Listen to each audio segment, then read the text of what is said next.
Greetings, giving thanks, beautiful day. Here in Florida, it's a little cloudy, but that's okay, man. ISIS, ISIL, IS, the group that calls himself IS, the group that calls himself Israel, the British aristocrats. This is a lucrative area of the world, plenty of oil. We've been trying to secure that oil from Iran, from Russia, from India, from China, from all these other interests, because British and the U.S., what they want to do is play the middleman. They just want to collect as it goes by the weapons of war, so that they can breed down people and say, hey, don't step out of line. Basically, you know, the Pentagon is being run through private interests, private people. It's no longer the defense of this country. It's become quite dangerous for this country.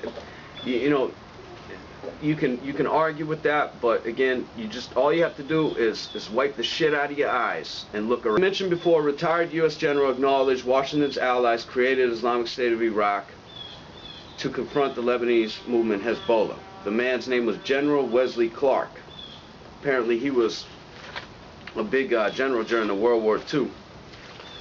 And he did have an interview with Amy Goodman back in 2007, which says that he had a memo from Donald Rumsfeld.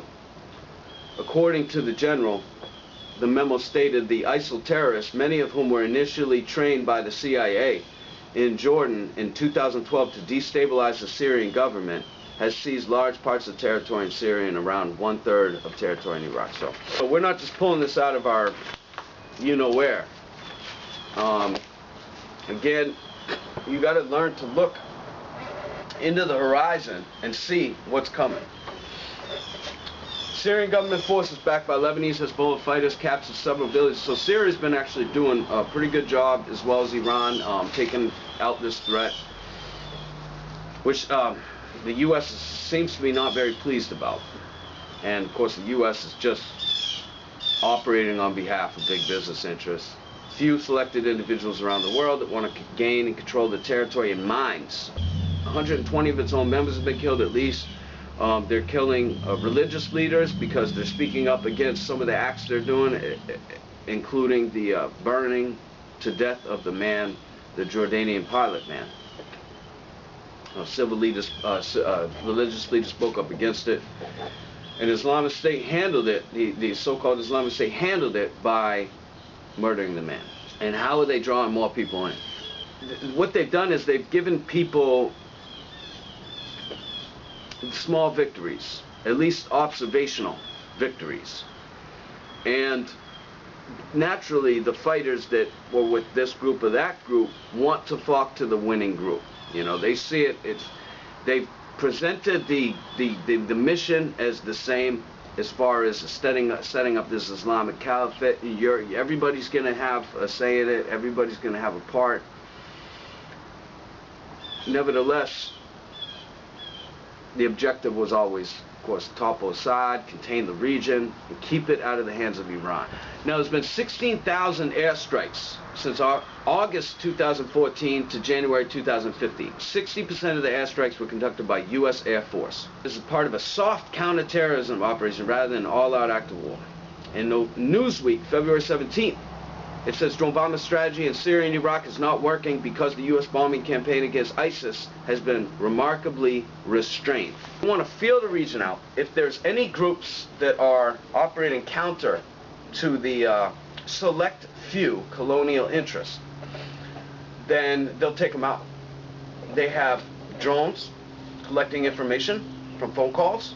They have people on the ground infiltrating the groups. They're able to spot any dissidents. Got 16,000 airstrikes. 16,000! I think it's like $70,000 for each bomb that's dropped. And originally it was only, what, 5,000 fighters. Of course, Box projected it to be 30,000, but the estimate was always around in the tens, from 10 to 20,000 fighters. If you have 16,000 airstrikes conducted by a coalition of 19 armies, do you think you might be able to take out this 5,000 people?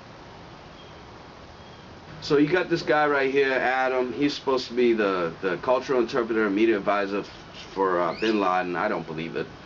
But, you know, this guy, the FBI most wanted guy, he wrote Bin Laden. He said that, you know, this Islamic State of Iraq and Syria group is mimicking the role of President George W. Bush, which really wasn't an overstatement, an understatement. It was pretty accurate, actually, except the fact that it's coming from an agent.